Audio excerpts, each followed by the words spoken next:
오늘 3월 11일 수요 기도에 함께 참여해 주신 성도분들께 감사를 드립니다. 환영하고 축복합니다. 우리 주님의 평안과 화목이 지금 이 기도에 함께 참여하시는 모든 분들에게 임하시기를 축복합니다. 지난주에는 도피성에 관한 내용들을 살펴봤지요. 실수로 사람을 죽인 자들이 피해 보복을 피할 수 있는 길을 열어놓았다는 것, 그리고 도피성은 곧 구원을 의미한다는 말씀을 드렸습니다. 그리고 두 가지 의미를 함께 전해드렸지요. 첫째, 인간은 어쩔 수 없이 죄를 짓거나 실수를 할 수밖에 없는 존재이다. 그러니 교만하지 말고 겸손하라는 것. 둘째, 한두 번의 실수로 누군가를 함부로 판단하시면 안 된다. 이런 말씀을 드렸습니다.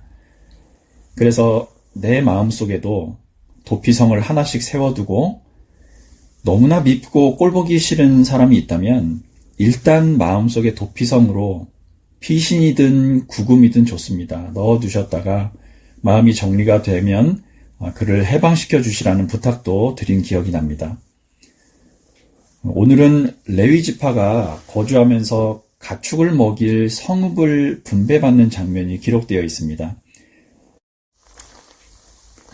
20장에 기록된 6개의 도피성 그리고 목초지가 딸린 48개의 성읍을 이 레위 지파가 땅 분배 마무리된 후에 받게 됩니다. 그 내용들을 좀 살펴보겠습니다. 첫 번째 21장의 내용은 땅 분배가 마무리된 내용입니다. 레위 지파가 거주할 곳을 마지막으로 정하면서 오랫동안 이어져 온 땅 분배가 마무리되는데요. 그러나 모든 과정을 완벽하게 마무리한 것은 아니었지요. 실제로 신명기 7장 22절을 보면 이스라엘이 가나안을 일시에 몰아내는 것이 아니라 조금씩 점차로 쫓아낼 것이라고 기록되어 있습니다. 잠깐 읽어드릴게요. 내 하나님 여호와께서 이 민족들을 내 앞에서 조금씩 쫓아내시리니 너는 그들을 급히 멸하지 말라. 들짐승이 번성하여 너를 해할까 하노라. 비슷한 구절이 출애굽기 23장 29절에도 나와 있습니다. 그러나 그 땅이 황폐하게 되므로 들짐승이 번성하여 너희를 해할까 하여 1년 안에는 그들을 내 앞에서 쫓아내지 아니하고 내가 번성하여 그 땅을 기업으로 얻을 때까지 내가 그들을 내 앞에서 조금씩 쫓아내리라. 일시에 몰아내었든 조금씩 몰아내었든 가나안에서 가장 경계하라고 하신 것은 그들의 국가 운영 방식이었습니다.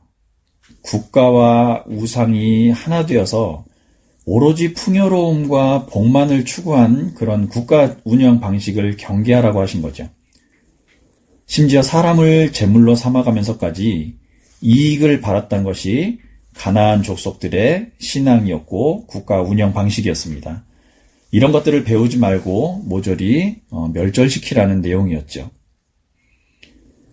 여호수아 뒤에 이어져 나오는 사사기에는 정말 많은 갈등과 전쟁 기록들이 있습니다. 그들이 가나안을 완벽하게 정복하지 못했기 때문에 일어난 사건들이었죠. 그리고 이 가나안에서의 싸움을 과거 고대 히브리인들에게나 있었던 사건이라고 이해하면 지금의 우리에게는 아무런 의미가 없습니다. 이미 하나님께서 가나안을 주셨고 약속의 땅이긴 했지만 그것은 완성된 하나님 나라가 절대로 아니었지요. 여전히 이곳에서는 싸움이 일어나고 권모술수들이 하나님 명령을 어기게 만들고 호시탐탐 언약 백성들을 하나님으로부터 떼어놓으려고 유혹하는 과정들이 많았습니다. 때로는 욕심 때문에 공동체 전체가 위험해지기도 했었죠.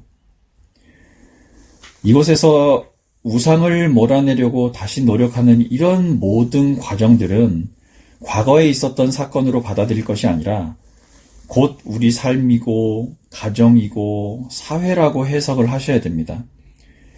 그래야 이것이 무엇을 의미하는지 답을 찾을 수 있고 지금 살아있는 하나님 말씀이 되어서 우리 삶에서 다시 한번 그 능력을 발휘하게 될 테니까요. 공동체 안에서 지배나 힘을 추구하는 게 아니라 이것은 하나님 방식이 아니지요. 오히려 나누고 포용하라는 것이 그분의 방식입니다. 가나안에 들어가면 그곳에서 모든 우상을 회파하고 멸절하라는 것. 그리고 우리가 하나님의 자녀로 칭함을 받았으면 우리 마음이나 우리가 사는 모든 곳에서 하나님의 법을 잊게 만드는 모든 것을 없애야 한다는 것은 같은 의미를 가집니다. 정리하자면 가나안에서도 여전히 싸움이 계속되었다는 말과 예수를 믿게 되었어도 우리에게 여전히 싸움은 계속되고 있다는 것은 같은 의미를 가진다는 거죠. 자, 레위지파에 대한 내용 잠깐 말씀을 드리겠습니다. 21장에는 레위지파에게 땅을 분배하는 내용이 있다고 말씀드렸지요. 이 레위지파란 레위의 아들들입니다. 성경에서 레위지파라는 말이 나오면 모든 레위 족속을 뜻하기도 하고 또 때로는 제사장을 도와서 성전 봉사를 위해 따로 세움을 받은 이 족속들을 가리키는 말이기도 합니다.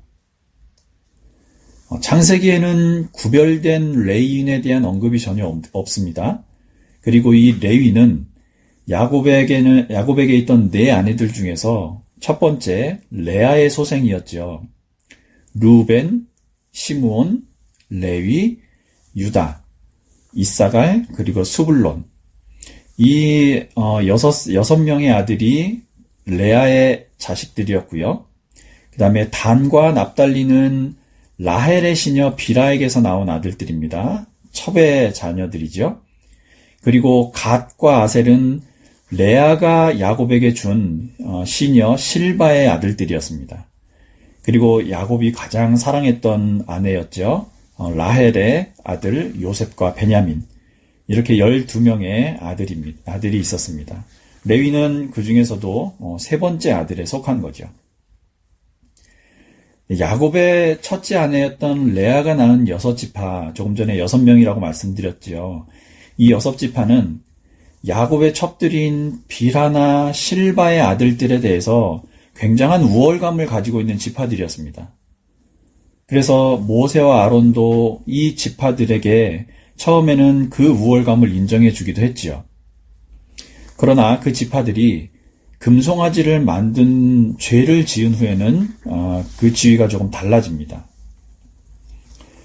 자, 레위인들은요, 금송아지를 만드는 죄를 같이 범하긴 했지만 모세가 산에서 내려와 이 악을 없애기 위해서 누구든지 하나님의 편에 있는 자들은 다 내게 오라 라고 요구했을 때 모세에게 협력했던 지파였습니다.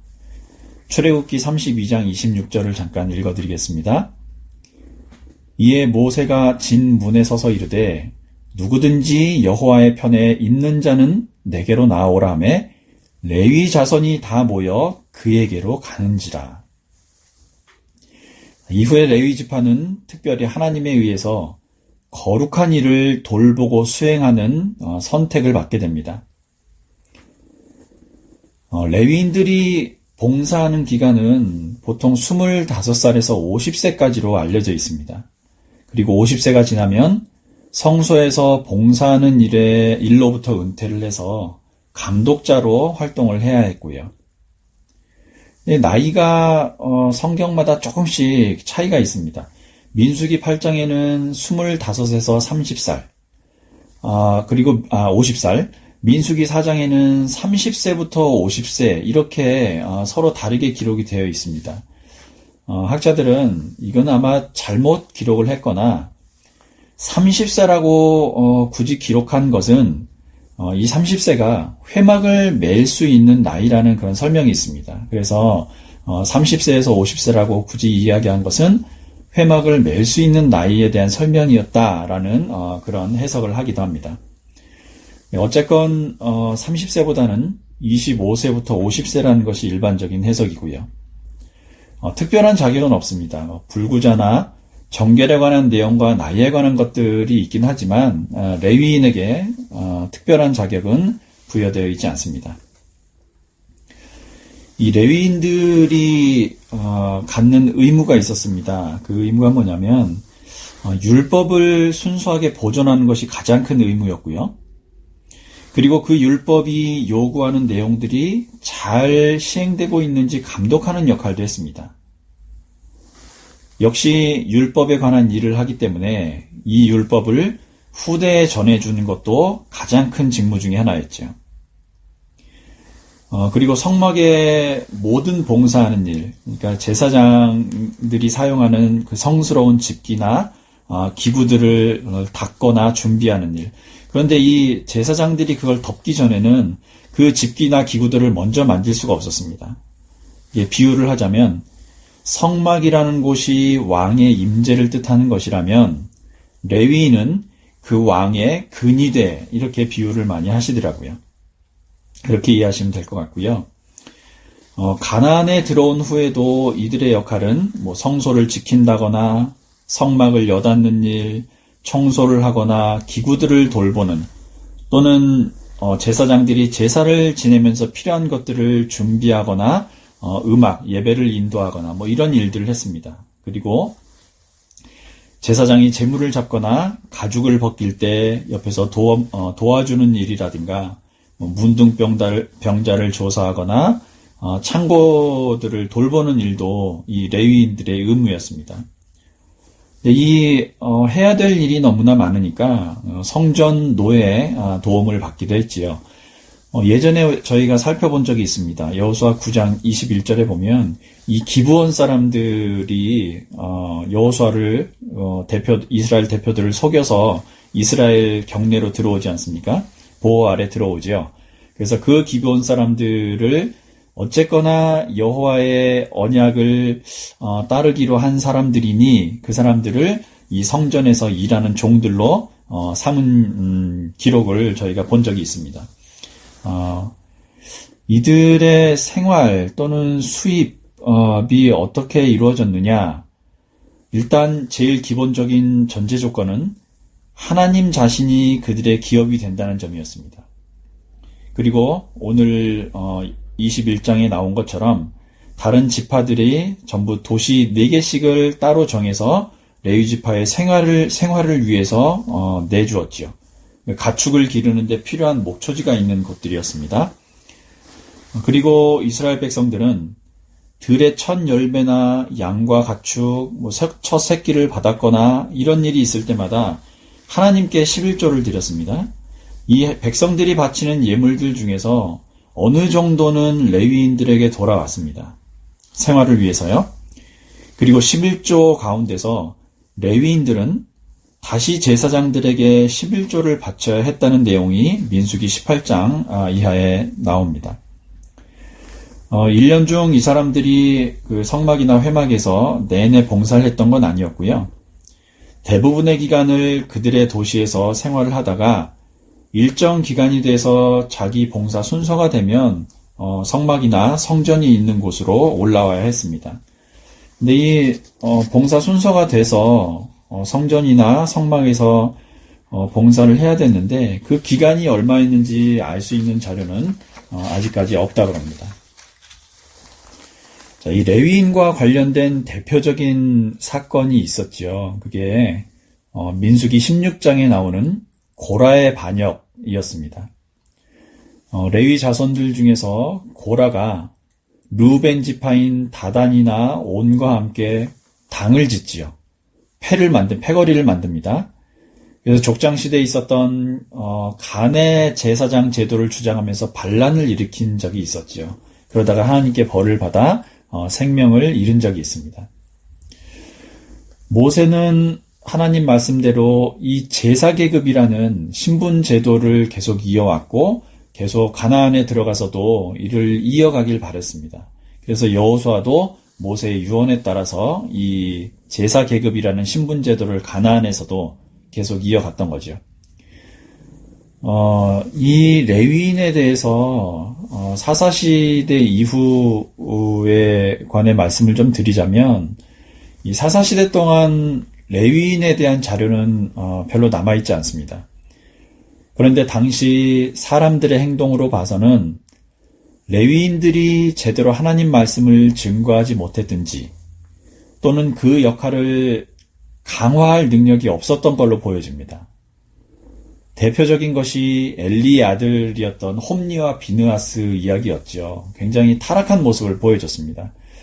이것은 홈니와 비느하스에만 국한된 내용이 아니라 아마도 이 레위인이나 이스라엘 백성들이 오랜 기간에 걸쳐서 전체 질서를 무너뜨릴 만한 그런 타락이나 부패가 계속되었던 결과로 나타난 것이다 라고 보는 게 합리적이겠죠.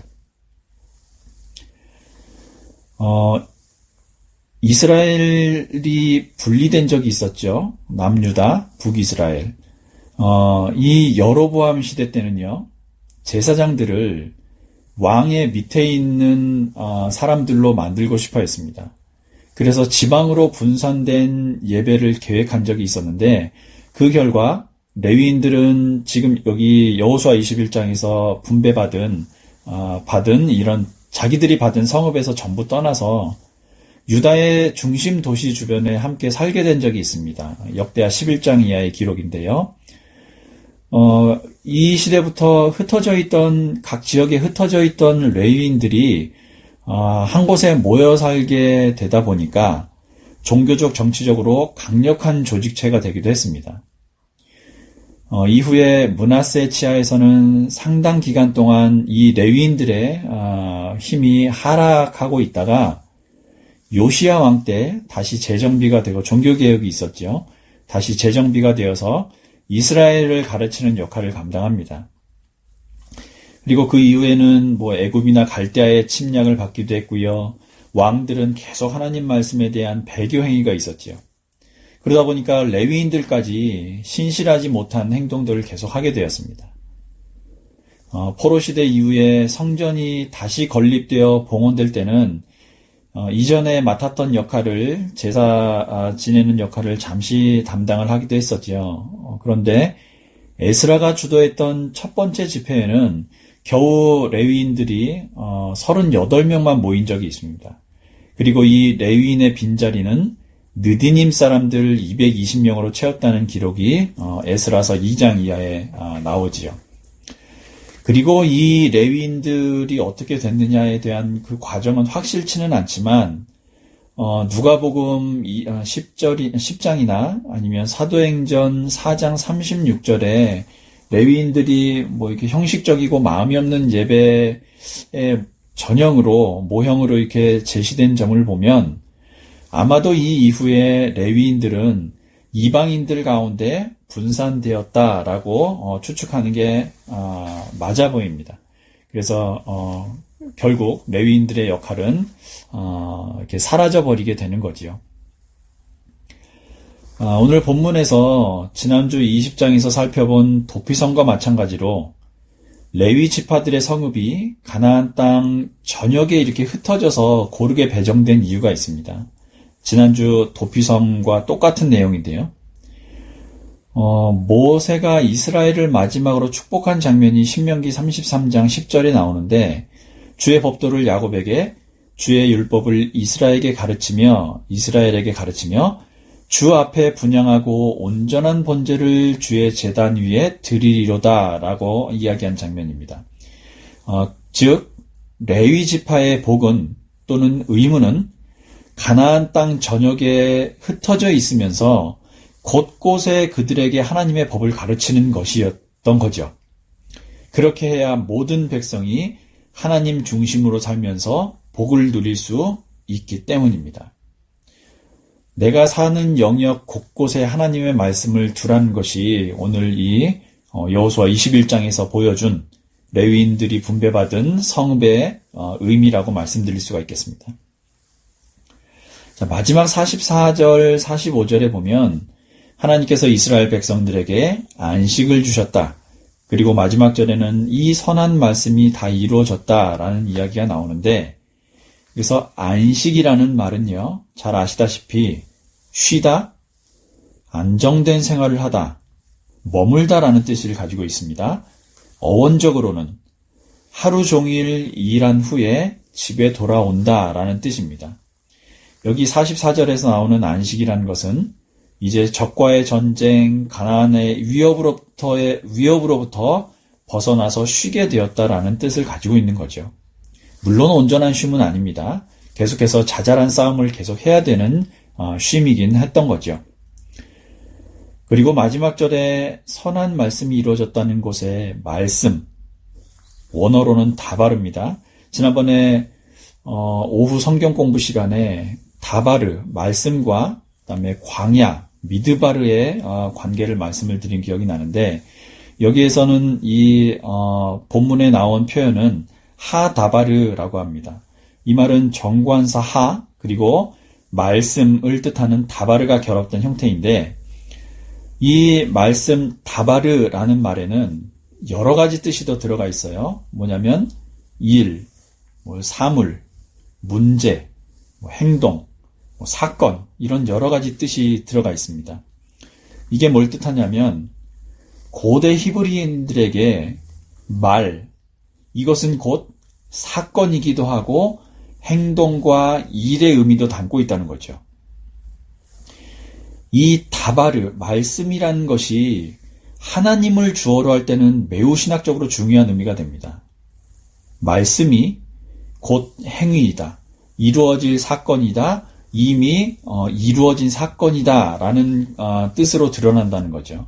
말씀으로 세상을 창조하셨다는 말씀이나 그 이야기나 아니면 하나님의 언약을 생각하시면 좋을 것 같습니다. 하나님의 입에서 나오는 말씀은 곧 사건이다. 언젠가는 반드시 이루어질 사건이다. 그래서 문법적으로도 하나님의 언약과 관련된 표현은 완료형으로 쓴다는 말씀도 드린 기억이 납니다. 그래서 이 선한 말씀이 이루어진다. 하나님의 말씀은 언젠가는 곧 행동이나 사건으로 나타난다. 이런 말씀을 드리고 싶습니다. 결국 오늘 여호수아 21장을 통해서 많은 이야기를 전해드렸습니다만, 결국 제가 오늘 본문에서 강조하고 싶은 이야기는 사실 이 마지막 44절, 45절에 있습니다. 물론 우리가 레위 지파의 역할처럼, 그 받은 직분처럼 곳곳에 나가서 하나님 말씀이 잘 적용이 되도록 요구하는 것도 맞고요. 그러나 이 말씀이 곧 그분의 행위이다, 그분의 언약이다, 변치 않는 행위고 사건이다라는 말씀을 제가 오늘 이 시간 더 강조해서 말씀을 드리고 싶습니다. 그 말은 곧 하나님의 입에서 나오는 말씀은 곧 사건으로, 신실함으로 드러난다라는 것, 이 신실함이 곧 하나님의 성품이라는 거지요. 그래서 우리도 하나님의 성품을 닮은 자로서 하나님의 형상대로 창조되었고 그분 말씀대로 살아가야 할 사람들로서 곧 우리 말이나 우리 행동이 하나님의 것과 맞닿아 있어야 된다는 말씀을 드리고 싶습니다. 그래서 하나님께서 신실하신 모습대로 우리에게 당신을 드러내 주신 것처럼 우리도 우리의 신실함이 우리 이웃들에게, 우리 함께 사는 가족들에게, 그리고 우리 일터나 만나는 사람들에게 전해져야 하겠다는 말씀을 드리고 싶습니다. 신실한 하나님의 성품 그대로 그분과 닮아가는 귀한 삼일교회 성도분들 되시기를 축복합니다. 오늘 기도는요, 코로나19 종식을 위해서 제가 자료들을 찾다 보니까 CBS에서 제작한 기도 영상이 하나 있더라고요. 오늘 이 기도 영상을 함께 보시고 함께 기도에 참여해 주셨으면 좋겠습니다. 이 영상을 보시고 마음 모아서 함께 기도 드리신 후에 침묵으로 우리 각자 가지고 계신 기도 제목들이 있으실 거예요. 그 제목 놓고 기도하신 후에 기도회를 마치겠습니다. 함께 기도하겠습니다.